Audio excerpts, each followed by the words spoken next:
another episode of NAS Chats, and I'm here with Lauren Woolum, and Lauren's going to talk to us a little bit about her ministry and a little bit about her life. And so, Lauren, why don't you introduce yourself and talk a little bit about your family and where you're from? Some folks will know you, some won't that will watch this.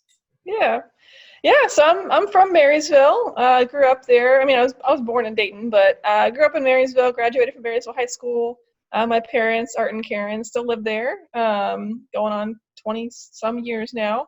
And I went to Kent State University when I graduated high school, and went to school there several years, and have been living there ever since, working for a church that I found while I was in college called H2O. H2O, okay. And so what was your degree at Kent State? What did you get a degree in?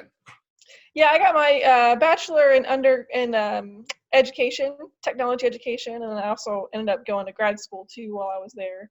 Oh, okay. So you have a grad degree too. What's the grad degree in? Manufacturing. Okay. So very relevant to my current career path.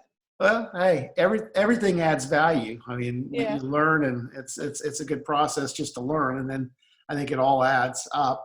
And so you went to Kent State, you got your grad degree from Kent State. Mom and Dad still, and Karen is one of our Sunday school teachers, and our Art's helped with ushering and a lot of different things. And so you see them around if folks don't know who Lauren is and her family, but they're good members. And tell me how you came to Christ, how you came into a relationship with Jesus. Yeah, it's been quite a journey. So my first step into faith was as a little kid, actually in the upstairs sanctuary of Marysville Nazarene. It was kids' church with Kevin and Kevin Green, yeah. And yeah, I remember distinctly an invitation to quote unquote invite Jesus into my heart, and I did that and started to learn how to obey and how to follow him, and what it meant to be to believe in God and all of the things like that. And I learned a lot growing up about who God is, and more about that story of inviting Jesus into my heart and why, and that he died for my sins, and learned a lot for sure. And then when I got to college, there was another shift in my faith. So up until that point, I hadn't really made the connection between my relationship with God and basically the rest of my life. I was kind of treating it like a get out of hell free card. And I liked believing in God, and I certainly liked Jesus, but I really started to fall in love with Jesus once I got to college, and that's why I'm so passionate about, and I work for H2O now, is it really impacted my faith. And I made there was a time when I was a freshman. We have a discipleship experience at H2O called The Well, and every week is talking about what a disciple is. A disciple is a new creation. A disciple is a family member. And the one week that really changed a lot of things for me is the week where we talked about a disciple is a missionary. Mm.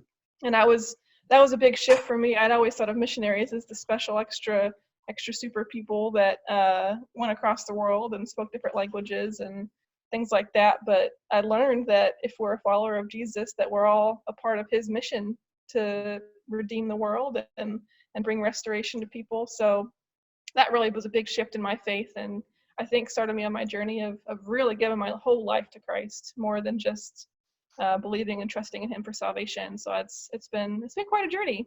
Okay, that's awesome. So that H2O church, they did specialized ministry to students at Kent State? Yep, exactly. So we're a church, but we happen to meet on campus. So we're geared towards college students, because they're honestly just typically, especially in Kent, just not very reached.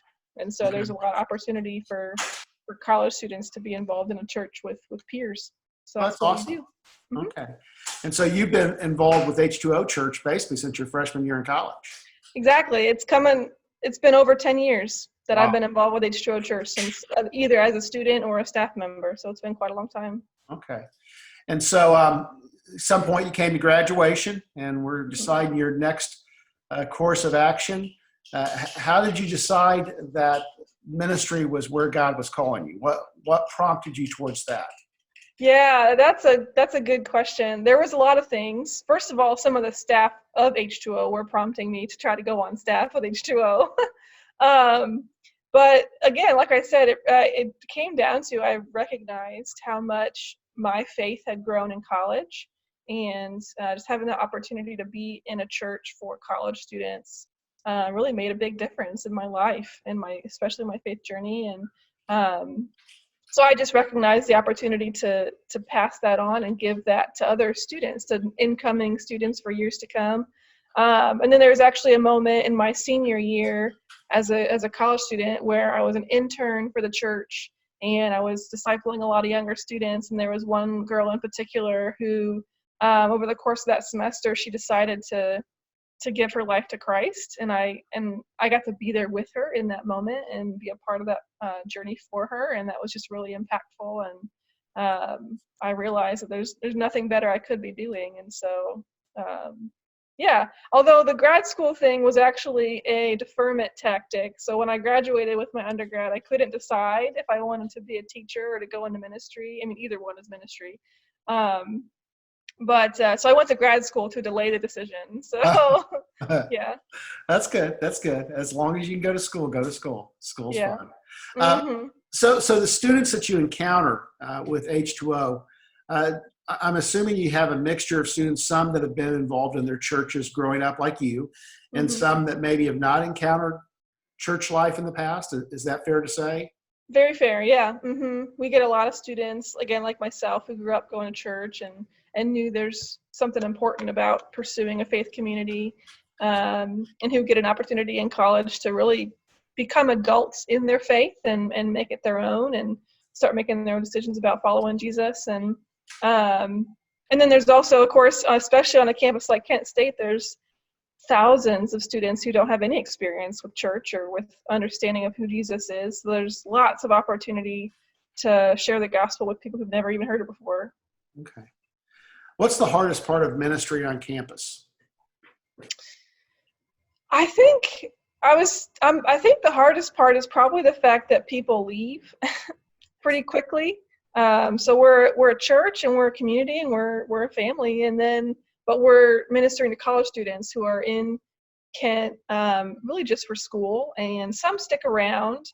But even during the school year, they leave during the summer. So that's what we're experiencing right now, where a lot of our church is not around. They're in their own hometowns, and so the transient nature of people is pretty hard. It's just sad to know that, well, we're going to have a couple months every year where we can't really see them very much, or they're going to graduate and they're going to move away within a few years of us getting to know them. And so it takes a lot of trust.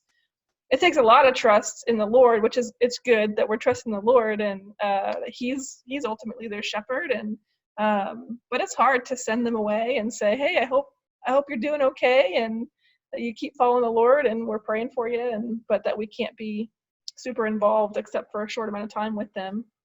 Is there a lot of Zoom meetings going on with them now that they're back home? Are you doing a lot of things like that, or Google Hangout? Oh yeah, absolutely. A lot of Zoom meetings. I've been on Zoom many hours in the last 2 months. Oh, that's good. Yeah. What's the funnest part of ministry on a campus? I think the funnest part is just the energy. I think when it's just the students are just so enthusiastic and energetic, and they love community. They really love community. And so they just want to hang out together. And I mentioned when I was a student, I got to experience someone giving their life to Christ for the first time. And that just happens. The discipleship opportunities when the community is so tight knit, and people are on a college campus and they're living together and they're going to class together and they're eating meals together. There's just so much opportunity for rapid life change. And so just seeing all that happen, it's just really high energy and it's really fun. That's awesome.